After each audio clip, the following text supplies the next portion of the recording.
Hello guys, आज मैं आप सभी के लिए लेकर आया हूँ कुछ इंटरेस्टिंग टॉपिक्स। और आज हमारा चैप्टर होने वाला है कंप्लीट। बट स्टार्ट करने से पहले आई होप कि प्रीवियस लेक्चर देखने के बाद आप एकदम मस्त झकास एंड बिंदास होंगे। और मैं उम्मीद करता हूँ कि आप सभी ने प्रीवियस लेक्चर्स देख लिए होंगे। जिसने नहीं देखे ज़रूर देखें, बहुत ज़्यादा इंटरेस्टिंग है, मज़ा आने वाला है। उसी मज़े के साथ और इंटरेस्ट के साथ बढ़ते हैं अपने टॉपिक की तरफ। आज का हमारा फर्स्ट टॉपिक है कैंसर। बट कैंसर स्टार्ट करने से पहले कुछ इंपॉर्टेंट पॉइंट्स के बारे में डिस्कस करेंगे। चलो, सबसे पहले मैं बात करूंगा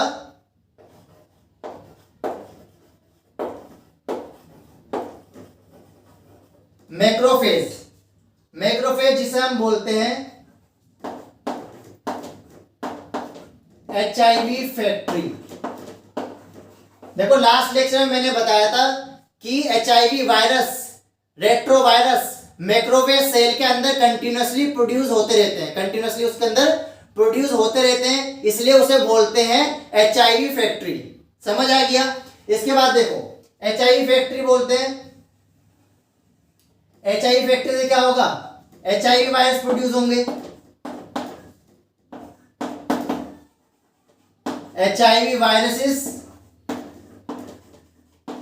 HIV वायरस प्रोड्यूस होंगे। HIV वायरस क्या करेंगे? इन्फेक्ट करेंगे अदर सेल को, इन्फेक्ट करेंगे अदर सेल को, और ये एंटर कर जाएंगे किसके अंदर? Enter in blood. ब्लड के अंदर एंटर करेंगे। ब्लड में एंटर करने के बाद वहां पर क्या है? RBC, WBC और हेल्पर टी सेल। ठीक है, अब ये जो वायरस बने हैं ये अटैक करेंगे किसके ऊपर? RBC, WBC और हेल्पर टी सेल के ऊपर अटैक करेंगे। जब ये इसके ऊपर अटैक करेंगे हेल्पर टी सेल के ऊपर, तो क्या होगा? हेल्पर टी सेल, ये क्या है?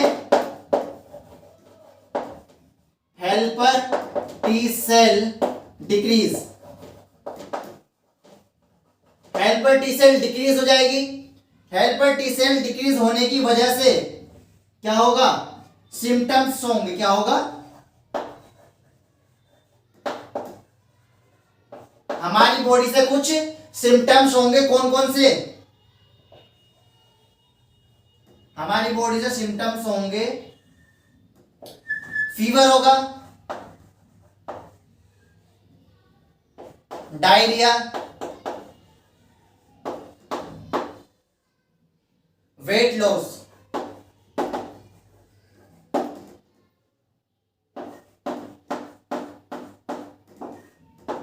समझ आ गया? देखो, मैक्रोफेज कंटिन्यूसली वायरस को प्रोड्यूस कर रही है। वो वायरस कहां जाएंगे? हमारे ब्लड के अंदर जाएंगे। ब्लड के अंदर क्या है? RBC, WBC प्लेटलेट्स, और क्या है? Helper T cell, B cell. वो किसके ऊपर अटैक करते हैं सबसे ज्यादा? हेल्पर टी सेल के ऊपर। ठीक है, हेल्पर टी सेल के ऊपर अटैक करेंगे तो उसकी क्वांटिटी क्या हो जाएगी? डिक्रीज हो जाएगी। हेल्पर टी सेल कम हो जाएगी, टी लिम्फोसाइट कम हो जाएगी। समझ आ गया? जिसकी वजह से हमारी बॉडी के अंदर सिम्टम्स आने स्टार्ट होंगे। कौन कौन से सिम्टम्स? हाई फीवर हो जाएगा, डायरिया हो जाएगा और वेट लॉस हो जाएगा। समझ आ गई? और नीट के अंदर यहां से क्वेश्चन पूछा गया है कि जो HIV एड्स का जो मेन सिम्टम है वो कौन सी स्टेज में देखा जाता है।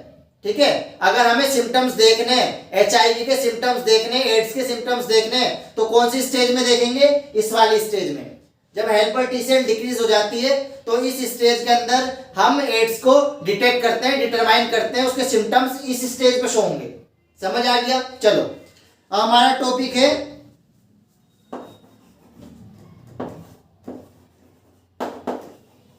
कैंसर। कैंसर की बात करें, कैंसर में सबसे पहले हम लिखेंगे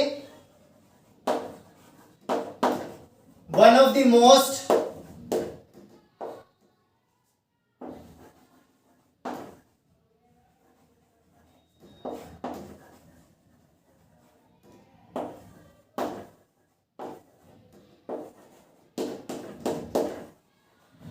one of the most dangerous disease. Cancer क्या है? One of the most dangerous disease है। अब इसका मेन कोज क्या होता है भाई, इसका मेन कोज क्या होता है? अगर कैंसर हो जाए तो सर्वाइवल के चांसेस, जिंदा रहने के चांसेस बहुत कम होते हैं। जिसे कैंसर हो जाता है ना, उसके सर्वाइव होने के, जिंदा रहने के चांसेस बहुत कम होते हैं। इसलिए जो इसका मेन कोज होता है वो होता है death. Death all over the world, death all over the world. Main cause क्या है? डेथ हो जाएगी। सर्वाइवल के चांसेस बहुत कम होते हैं कैंसर के अंदर। अब देखो कैंसर में होता क्या है, कैंसर में होता क्या है उसकी बात करेंगे। देखो, cell division plus cell differentiation.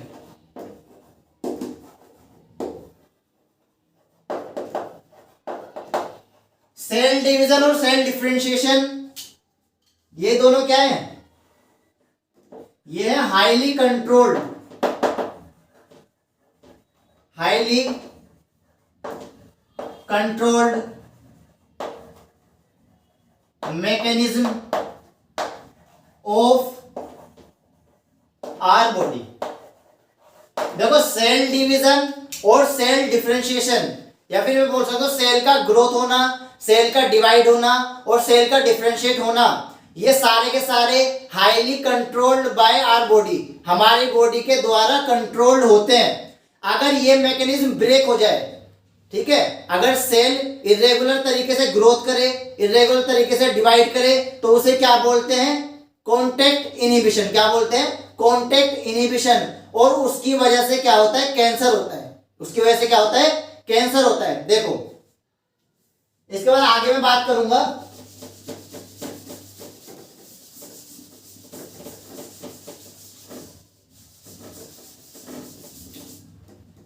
यहां से स्टार्ट करता हूं। देखो, यहां पे मैंने लिखा है, अब मैं लिखूंगा यहां पे this mechanism,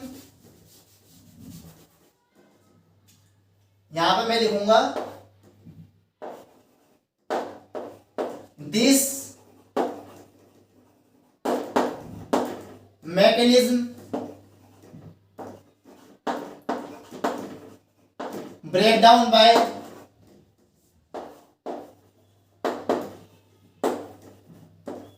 cancerous cell.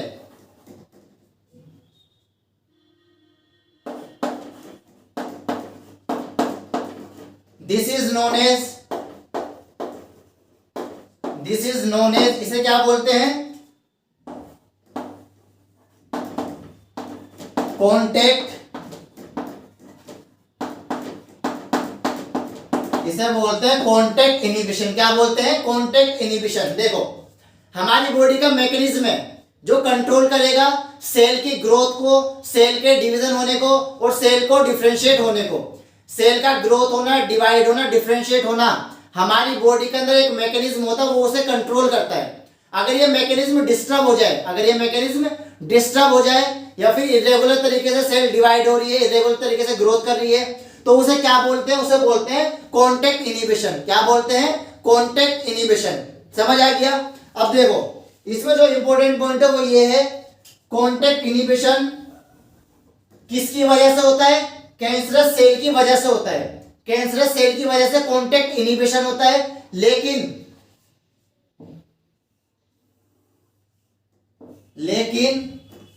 Contact inhibition show by normal cell, normal cell, not show bye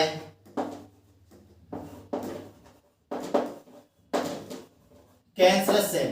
बस ये याद रखना, ये भी नीट के अंदर पूछा गया है कि कॉन्टैक्ट इनहिबिशन कौन सी सेल शो करती है। 4 ऑप्शन दे दिए थे, कौन सी करती है? नॉर्मल सेल, ना कि कैंसरस सेल और कैंसर सेल। समझ आ गया? Cancer cell contact inhibition show नहीं करेगी, लेकिन उसकी वजह से कॉन्टैक्ट इनहिबिशन होगा। समझ आ गया दोनों में डिफरेंस? कॉन्टैक्ट इनहिबिशन किसकी वजह से होगा? कैंसरस सेल की वजह से होगा। लेकिन उसके बाद कौन सी सेल शो करेगी वो प्रॉपर्टी? नॉर्मल सेल, ना कि कैंसरस सेल। ये किसमें पूछा गया है? ये पूछा गया है, ये किसमें पूछा है? एम्स के अंदर भी आया है और नीट के अंदर भी। समझ आ गया? और बोर्ड में तो लिखना ही है। समझ आ गया? चलो आगे बढ़ते हैं। इसके बाद नेक्स्ट हम बात करेंगे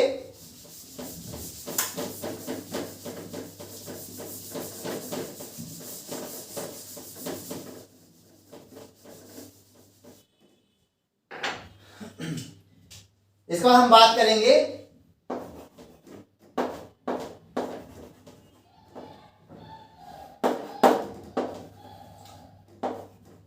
देखो ट्यूमर की बात करेंगे। ट्यूमर क्या है? ट्यूमर है mass of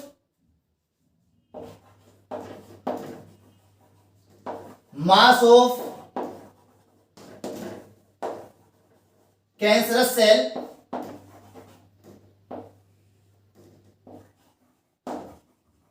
formed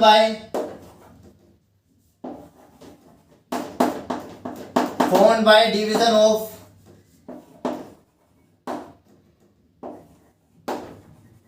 cancerous cell.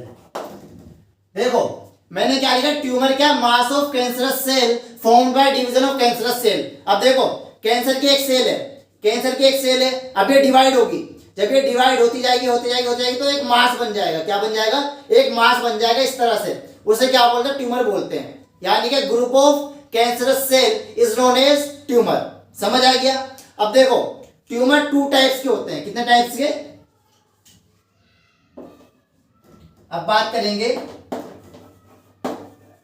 Types of tumour. Tumour कितने टाइप्स के होते हैं? टू टाइप्स के। कौन कौन से? बम डिगी डिगी बम बम, बी एम। ठीक है? कितने टाइप्स के? बी और एम। बी को बोलेंगे बनाइन ट्यूमर और मैलिग्नेंट ट्यूमर। बनाइन ट्यूमर और मैलिग्नेंट ट्यूमर। देखो दोनों के बीच में डिफरेंस क्या है? दोनों के बीच में डिफरेंस की बात करेंगे। इन दोनों के बीच में काफी सारा डिफरेंस होता है। देखो benign tumour confined to their original location. कहां पर? इसके अंदर लिखेंगे confined to their original location. Confined to their original location. और ये not confined to their original location.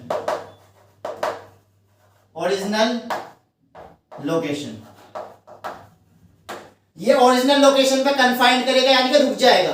Suppose यहां पर हो गया, यहां पर रुक जाएगा, यहां पर हो गया, यहां पर रुक जाएगा। ठीक है? यानी कि एक पर्टिकुलर लोकेशन पे ये ट्यूमर रुक जाता है। लेकिन मैलिग्नेंट ट्यूमर यहां से वहां, यानी कि एक पे नहीं टिकेगा। ये एक के बाद दूसरे को पकड़ेगा, दूसरे के बाद तीसरे को पकड़ेगा। एक जगह पे ये नहीं रुकता। मैलिग्नेंट ट्यूमर यानी कि इधर से उधर जंप करता रहता है। समझ आ गई? ये तो एक के ऊपर, इसकी तो शादी हो गई, एक के ऊपर रुक जाएगा ये। लेकिन ये एक से दूसरे पर, दूसरे तीसरे पर जंप करता रहेगा। ये हरामी है। ठीक है? और ये सही है, मतलब धार्मिक बंदा है। तो बनाइन ट्यूमर, मैलिग्नेंट ट्यूमर, इसके बीच में आगे डिफरेंस की बात करते हैं। इसके बीच में और क्या डिफरेंस है?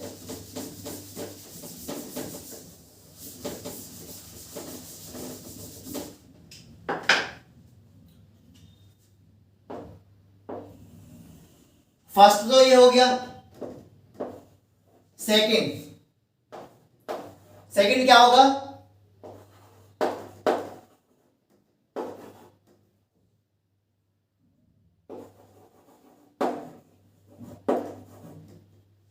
So property of metastasis don't show metastasis. अब देखो मेटास्टेसिस क्या होता है वो मैं डिफरेंस के बाद बताऊंगा। ठीक है? अभी ये समझ लो, ये मेटास्टेसिस शो करता है और ये शो नहीं करता।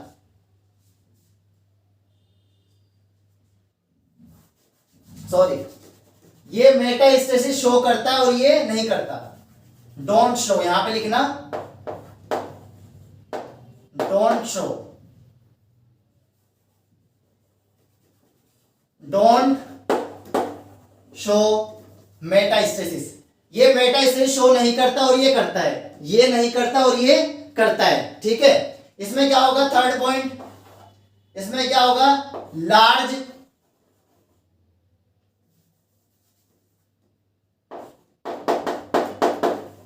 Little damage. इसमें होगा लार्ज डैमेज। इसमें क्या होगा, लार्ज डैमेज। फोर्थ इसके अंदर ये होता है नॉन कैंसरस, और ये होता है कैंसरस। इसकी ग्रोथ क्या होती है, इसकी जो ग्रोथ होगी, ग्रोथ क्या होगी इसकी, लिमिटेड, ग्रोथ लिमिटेड। लेकिन इसके अंदर क्या होगा, इसके अंदर ग्रोथ, इसके अंदर क्या होगा, ग्रोथ इनफाइनाइट। समझ आ गया। देखो, बनाइन मलिग्नेंट ट्यूमर के बीच में डिफरेंस की बात करिए। देखो, बनाइन एक पर्टिकुलर लोकेशन पर रुक जाएगा और ये एक लोकेशन में नहीं रुकेगा, मूव करता रहेगा। ठीक है, बनाइन ट्यूमर मेटास्टेसिस शो नहीं करता क्योंकि एक जगह पे रुक जाएगा, और ये शो करता है, कौन सा, मलिग्नेंट शो करता है। इसके बाद लिटल डैमेज, इसके अंदर लिटल डैमेज होगा और इसके अंदर लार्ज डैमेज होगा। इसमें साइज लिमिटेड होगा, यहां पर रुक गया तो यहीं पर रुक जाएगा, लेकिन इसके अंदर साइज लिमिटेड नहीं होगा। ठीक है, बढ़ता भी जाएगा, इसके अंदर साइज बढ़ जाएगा, आगे जाके और ज्यादा बढ़ जाएगा, इस तरह से। समझ आ गया। ये होता है नॉन कैंसरस और ये होता है कैंसरस, क्योंकि ये आगे बढ़ता जाएगा, पूरी बॉडी में फैल जाएगा। ठीक है, समझ आ गया। चलो अब इसके बाद बात करूंगा मैं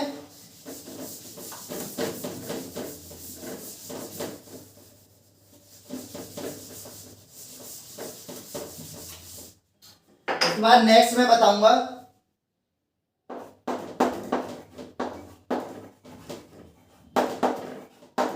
मेटास्टेसिस। देखो, मेटास्टेसिस होता क्या है, मेटास्टेसिस एक फिनोमिना है। क्या है, एक फिनोमिना, एक प्रोसेस है जिसके अंदर a process in which cancer cell, जिसे हम बोलते हैं neoplastic cell.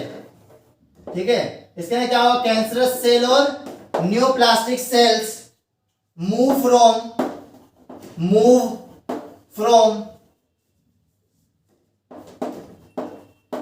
Tumour to other site to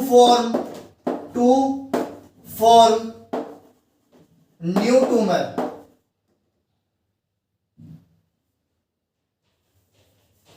other site through blood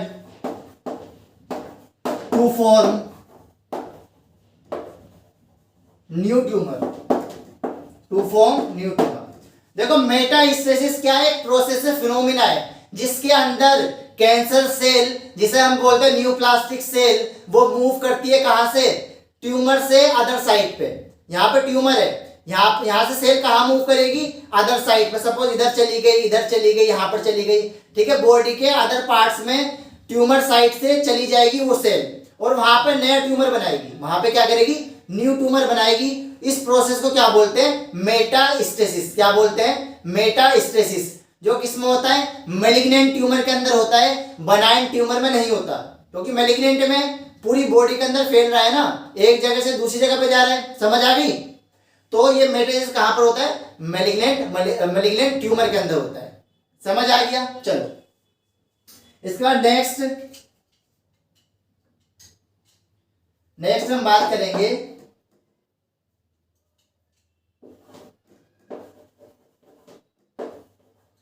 causes of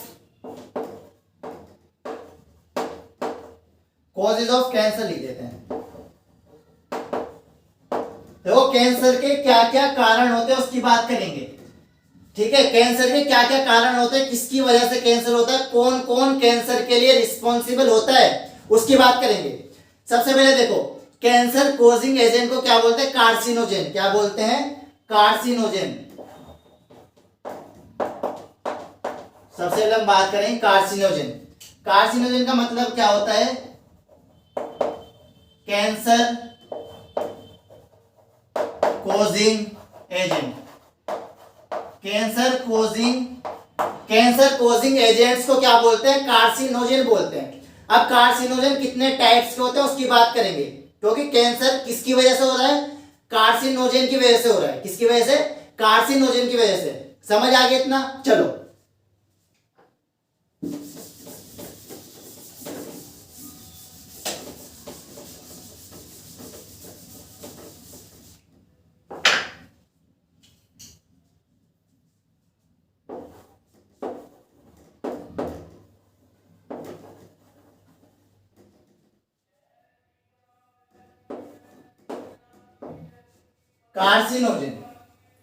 carcinogen में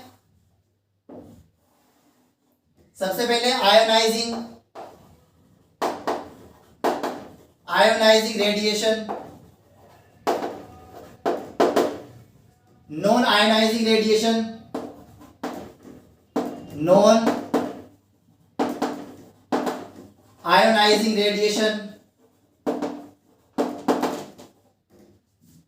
एक यहां पर आएगा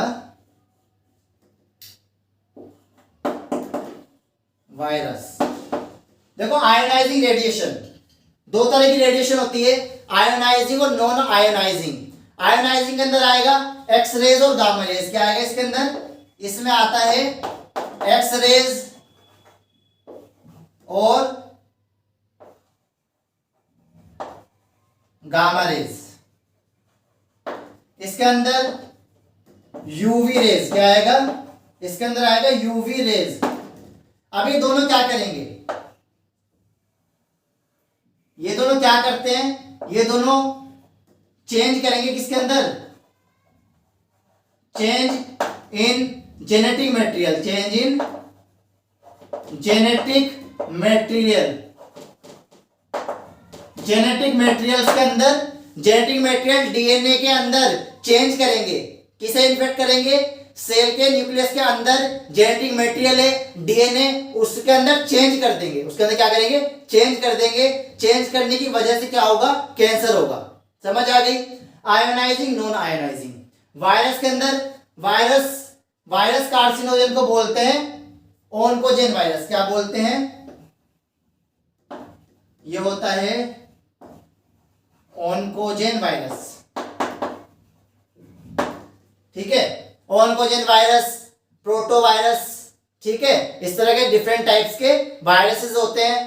प्रोटो ओन्कोजेन हो गया, फोटो ओन्कोजेन हो गया, तो डिफरेंट टाइप्स के होते हैं। इससे अलावा और भी होते हैं, बट जो एनसीईआरटी के अंदर लिखा है वो लिखा है आयोनाइजिंग, नॉन आयोनाइजिंग और लिखा है वायरस। समझ आ गया, चलो।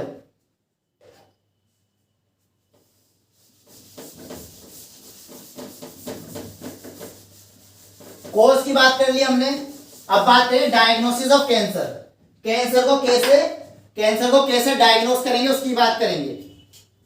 नेक्स्ट आता है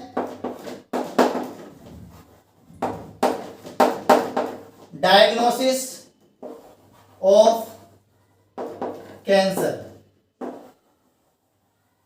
कैंसर को कैसे डायग्नोस करेंगे उसकी बात करेंगे। देखो, कैंसर को डायग्नोस करने का जो फर्स्ट मेथड है, कैंसर को डायग्नोस करने का फर्स्ट मेथड है वो है बायोप्सी।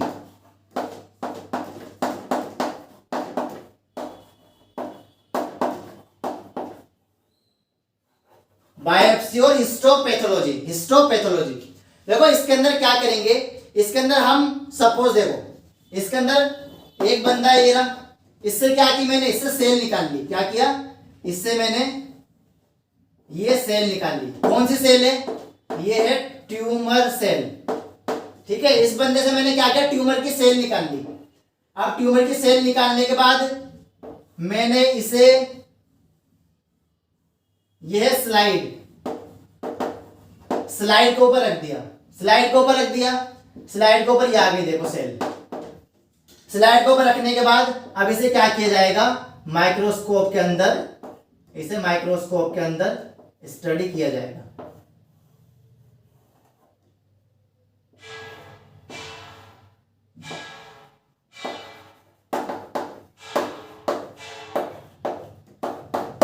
ठीक है, समझ आ गया।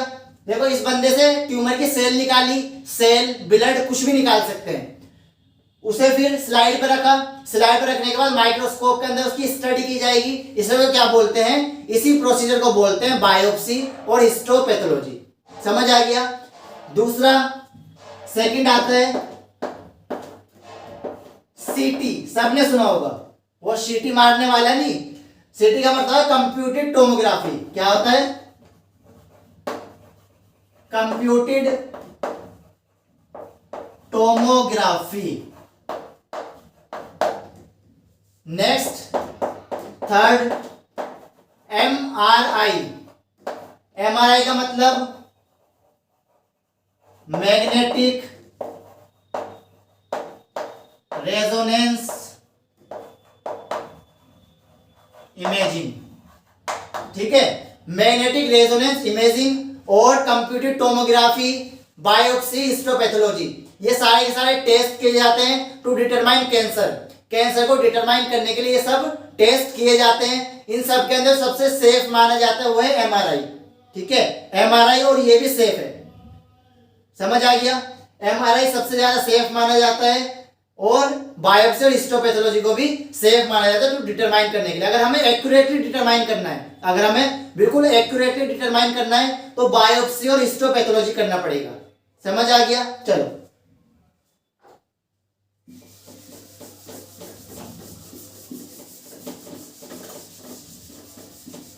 इसके बाद हम बात करेंगे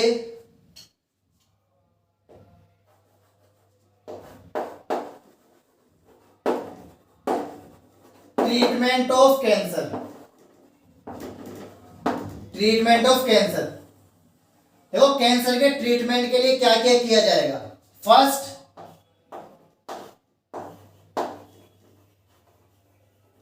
सर्जरी कर सकते हैं। Second, radiotherapy. Third,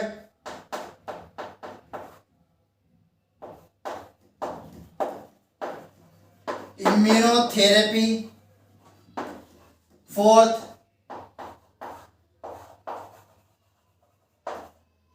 chemotherapy.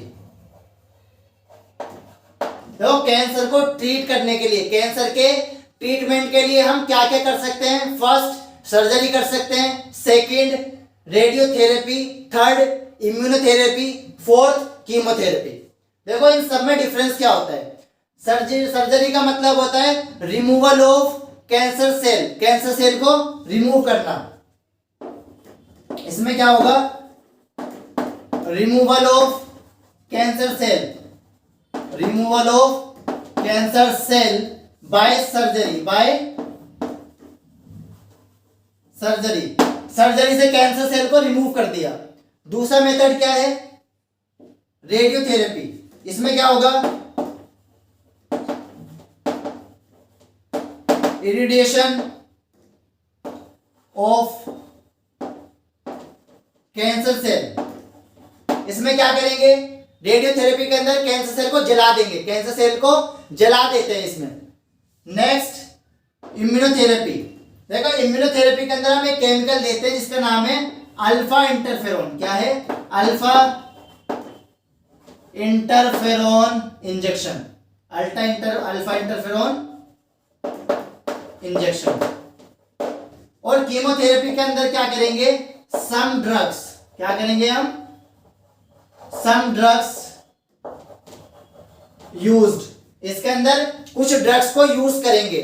देखो ट्रीटमेंट दोबारा सुनो, कैंसर के ट्रीटमेंट के लिए सबसे पहला मेथड है सर्जरी। सर्जरी का मतलब है removal of cancer cell by surgery. Surgery यानी कि ब्लेड से उसे रिमूव कर दिया। दूसरा है रेडियोथेरेपी, उस कैंसर सेल को जला दिया, इरिडिएट कर दिया। थर्ड है इम्यूनोथेरेपी। इम्यूनोथेरेपी के अंदर हम अल्फा इंटरफेरोन का इंजेक्शन देते हैं। अल्फा इंटरफेरोन एक केमिकल है, उसका इंजेक्शन देने से क्या होगा, इम्यूनोथेरेपी, जो इम्यून सिस्टम होता है उसकी जो एफिशिएंसी होती है, क्षमता होती है, वो बढ़ जाती है। नेक्स्ट है कीमोथेरेपी। नाम से पता लग रहा है कीमोथेरेपी, केमिकल वाली थेरेपी। इसके अंदर हम ड्रग्स वगैरह, केमिकल्स वगैरह देते हैं। समझ आ गया? ठीक है, चलो ये अपना टॉपिक कंप्लीट हो गया कैंसर का। पहले मैंने कैंसर को बताया, ट्यूमर, टाइप्स ऑफ ट्यूमर, फिर उसका बताया मेटास्टेसिस, कॉजेज ऑफ कौन कौन से कॉजेटिव एजेंट होते हैं, डायग्नोसिस, ट्रीटमेंट। अब बात करेंगे हम drugs and abuse.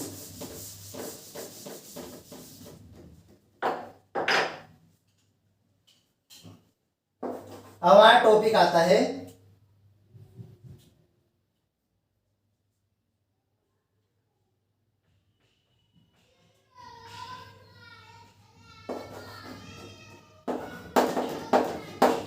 Alcohol, drugs,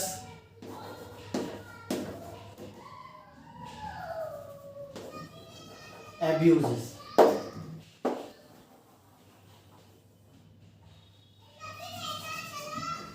most commonly abuse drug की बात करेंगे ना। हमारा टॉपिक क्या है, अल्कोहल एंड ड्रग एब्यूज। इसका मतलब है कि ड्रग्स, देखो ड्रग्स को अगर लिमिटेड क्वांटिटी में देंगे तो वो ट्रीटमेंट का काम करेगा। जो हम ड्रग्स लेते हैं ना ट्रीटमेंट के लिए, पीसीएम वगैरह ले ली, तो वो क्या करता है, हमारी बॉडी के ट्रीटमेंट में हेल्पफुल होते हैं। लेकिन बहुत सारे बंदे ऐसे होते हैं उसकी डोज को ज्यादा लेते हैं, जैसे सुना है ना चरस, गांजा, हशीश और मैरिजुआना वगैरह हो गया। ये सारे क्या है, एब्यूज है ड्रग के।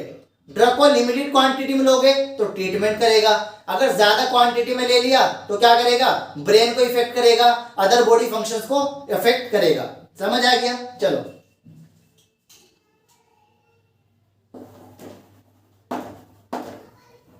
कॉमनली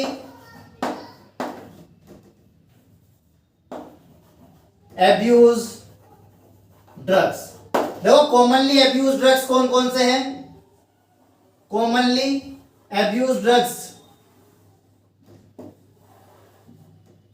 फर्स्ट आता है ओपोइड्स,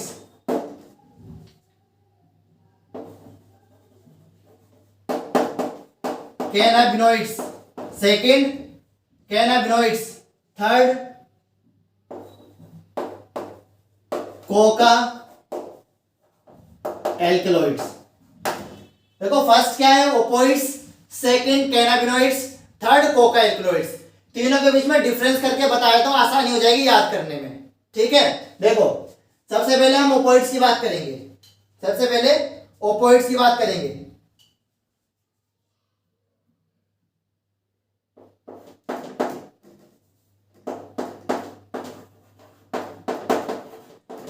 सबसे पहले हम बात करेंगे ओपोइड्स की।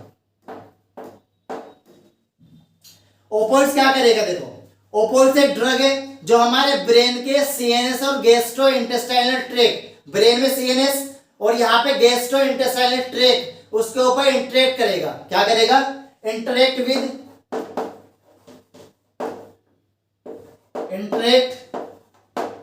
With receptors, interact with receptors. कौन से रिसेप्टर्स, जो कहां पर होंगे, हमारे सीएनएस में। कहां है, हमारे CNS plus gastrointestinal tract, GIT लिख देता हूं, ठीक है, समझ जाना। ठीक है, ओपोइड्स इंटरेक्ट करेंगे रिसेप्टर से जो हमारे ब्रेन के सीएनएस में, और दूसरा कहां पर है, गैस्ट्रो इंटेस्टाइनल ट्रैक्ट के अंदर है। उन रिसेप्टर्स के ऊपर ओपोइड्स क्या करता है, इंटरेक्ट करता है। ठीक है, आगे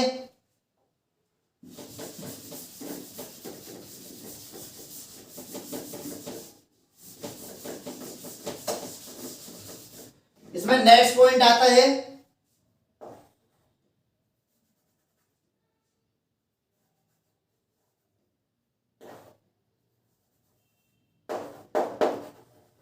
अदर नेम। इसके अदर नेम क्या है, फर्स्ट हीरोइन, ओपोइड्स को हीरोइन भी बोलते हैं। सेकंड, इसे और क्या बोल सकते हैं, स्मैक, हीरोइन भी बोलते हैं इसे, स्मैक भी बोलते हैं। ठीक है, इसका केमिकल नेम है डाइएसिटाइल मॉर्फिन। ये क्या है इसका केमिकल नेम, ये है इसका केमिकल नेम। देखो ओपोइड्स मैंने क्या बताया, ब्रेन के सीएनएस और गैस्ट्रोइंटेस्टाइनल ट्रैक्ट के अंदर रिसेप्टर्स होते हैं, उसके ऊपर बाइंड करेगा, इंटरेक्ट करेगा। ठीक है, और इसके और भी कॉमन नेम होते हैं। इसे हम हीरोइन के नाम से भी जानते हैं, स्मैक भी बोलते हैं ना, स्मैक ही आ रहा है तो इसे स्मैक भी बोलते हैं। और केमिकल नेम है इसका डाइएसिटाइल मॉर्फिन। क्या है, डाइएसिटाइल मॉर्फिन। अब फिजिकल प्रॉपर्टी क्या होती है, दिखने में कैसा होता है, इसकी फिजिकल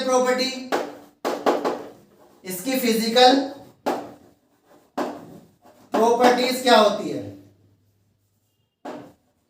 इसकी फिजिकल प्रॉपर्टीज होती है, ये दिखने में व्हाइट होता है और ऑर्डरलेस होता है, टेस्टलेस होता है। ठीक है, व्हाइट होता है, इसकी कोई स्मेल नहीं होती, ऑर्डरलेस होता है और टेस्टलेस होता है, इसकी फिजिकल प्रॉपर्टी है।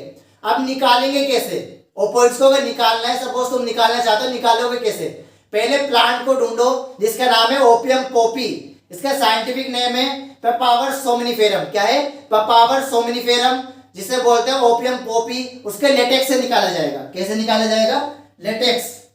इसे कैसे एक्सट्रैक्ट करेंगे, एक्सट्रैक्टेड फ्रॉम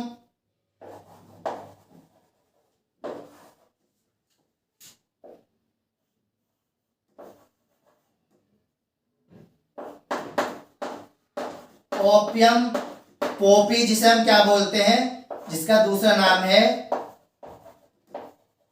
पेपावर सोमनिफेरम। ठीक है, पेपावर सोमनिफेरम के किससे निकालेंगे, लेटेक्स से निकालेंगे। किससे निकालेंगे, लेटेक्स। पेपावर सोमनिफेरम जिसे बोलते हैं ओपियम पोपी, उस प्लांट के लेटेक्स से निकालते हैं ओपियम को, ओपोइड्स को उसके लेटेक्स से निकालते हैं। समझ आ गई। अब इसे लेंगे कैसे, सपोज तुम्हें लेना है, किसी और बंदे को लेना है, तो लेगा कैसे, इंजेक्शन के थ्रू ले सकता है, और दूसरा स्नोटिंग, यानी कि ये लगाया इस तरह से। ठीक है, लेना नहीं है लेकिन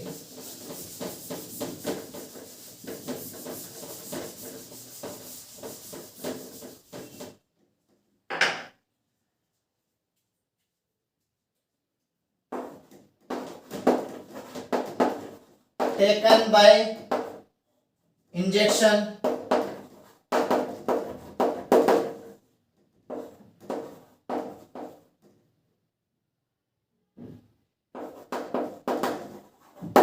ठीक है, या तो इंजेक्शन से ले सकते हैं या फिर इस तरह से। लेना नहीं है, ध्यान रखना, कभी बोलो कि सबने बताया था, चलो ले लेते हैं। नेक्स्ट क्या था, बताओ क्या था, नेक्स्ट ड्रग है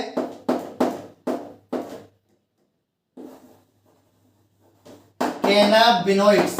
क्या है, कैनाबिनोइड्स।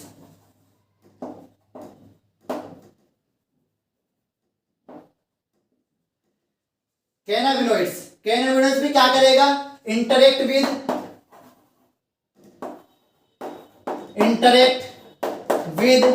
रिसेप्टर्स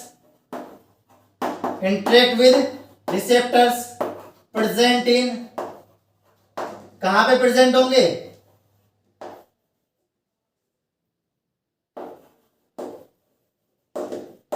हमारे ब्रेन के अंदर कैनाबिस रिसेप्टर्स होते हैं। कौन कौन से रिसेप्टर्स होते हैं, रिसेप्टर कौन से होते हैं, कैनाबिस रिसेप्टर। ठीक है, कैनाबिनोइड्स हमारे ब्रेन के कैनाबिस रिसेप्टर से इंटरेक्ट करता है, बाइंड करता है। क्या करेगा, इंटरेक्ट करेगा, बाइंड करेगा, जिसकी वजह से हमारी बॉडी का फंक्शन क्या होगा, स्लो डाउन हो जाएगा, हमारी बॉडी का फंक्शन स्लो डाउन हो जाता है। इसके बाद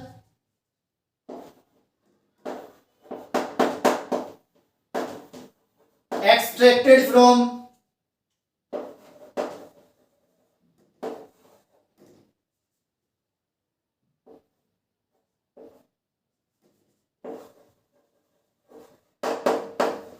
cannabis sativa, extracted from cannabis sativa. इसका प्लांट क्या होता है? Cannabis sativa. ओपोइड्स का क्या था? ओपियम पोपी, इसे बोलते हैं पपावर सेमनीफेरम। क्या बोलते हैं? पपावर सेमनीफेरम से ओपोइड्स को निकाला था, और इसे निकालने के लिए किसका यूज करेंगे? Cannabis sativa. Cannabis sativa plant से किसे निकालेंगे? कैनाबिनोइड्स को। लेकिन कौन से पार्ट से निकालेंगे? लीफ से भी निकाल सकते हैं और फ्लावर से भी निकाल सकते हैं, स्टेम से भी निकलेगा, ठीक है, किसी भी पार्ट से निकाल सकते हैं। अब इसके कुछ कॉमन नेम भी होते हैं, इसके कुछ कॉमन नेम्स भी होते हैं, उसकी बात करेंगे।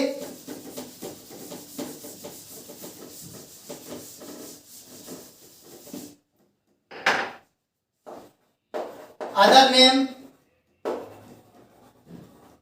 इसके अदर नेम भी है, कौन कौन से? मेरीजुआना,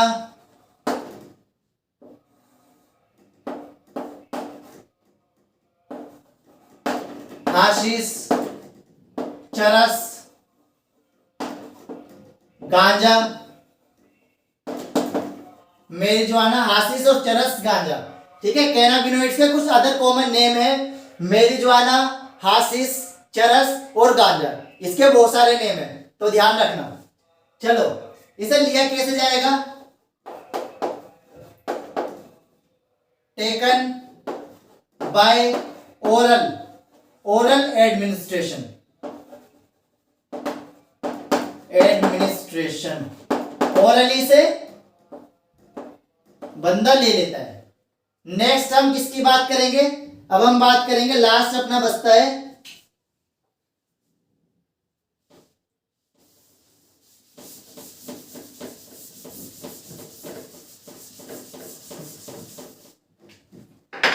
third,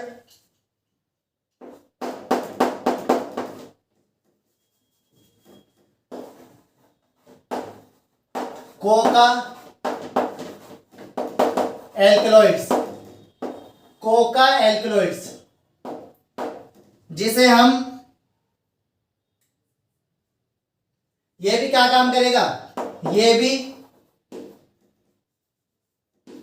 interact with receptors, interact with receptors present in our brain। हमारे ब्रेन के अंदर रिसेप्टर्स होते हैं, ये भी उसके ऊपर इंटरेक्ट करेगा। कुल मिला के जितने भी ड्रग्स हैं हमारे ब्रेन के अंदर, उनके लिए रिसेप्टर्स हैं, उन पे वो बाइंड करते हैं, इंटरेक्ट करते हैं, जिसकी वजह से बॉडी का फंक्शन स्लो डाउन हो जाता है, अदर फंक्शंस अफेक्टेड होते हैं हमारी बॉडी के, ठीक है। नेक्स्ट,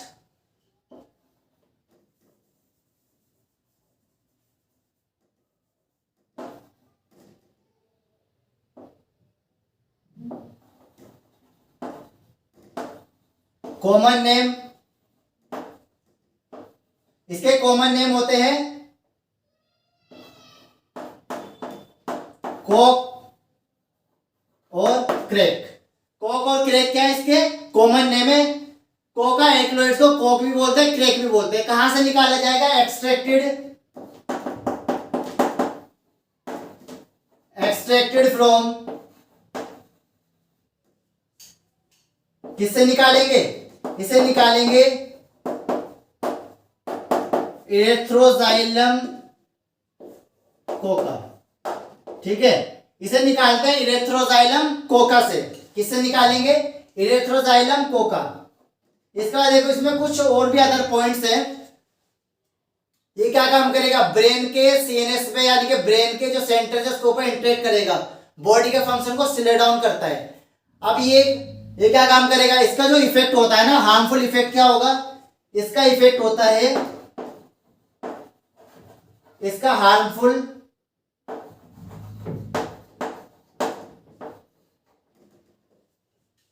इसके अंदर क्या होगा?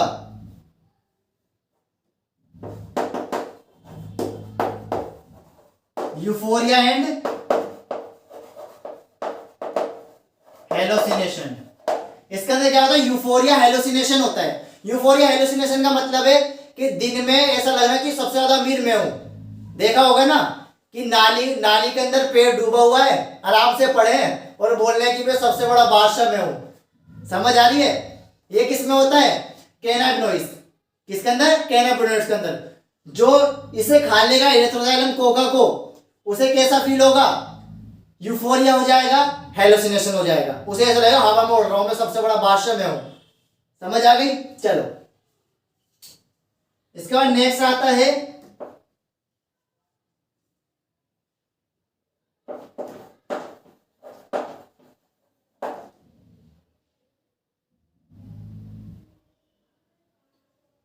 धतूरा। Commonly used. देखो अब देखो हर किसी बंदे को ना कोका एल्कलॉइड्स जिसे बोलते हैं क्रैक, इरेथ्रोजाइलम कोका हर किसी बंदे को नहीं मिलेगा, बहुत ज्यादा महंगा होता है। तो बंदे क्या करते हैं? सस्ता जुगाड़ क्या करेंगे? धतूरा। ठीक है, धतूरा भी क्या काम करता है? यूफोरिया करेगा और हेलुसिनेशन करेगा। इसकी जो क्वांटिटी होगी कम होगी, यानी कि जो इफेक्ट होगा वो कम होगा, लेकिन काम तो पूरा कर रहा है ना, काम तो पूरा कर रहा है। समझ आ गया? तो मैंने आज कैंसर का सारा डिस्कस कर दिया और ड्रग्स, इसके अलावा और कुछ एक दो चीजें हो रहे हैं, स्मोकिंग वगैरह हो गया, एडोलेसेंस के ऊपर क्या इफेक्ट होता है वो भी चीजें हैं, बट वो ज्यादा इंपॉर्टेंट नहीं है। तो आज का चैप्टर हमारा होता है कंप्लीट। आई होप कि आप सभी को मजा आया होगा, इंटरेस्टिंग लगा होगा। मिलते हैं अपने नेक्स्ट चैप्टर के साथ और नेक्स्ट लेक्चर में। All the best and God bless you.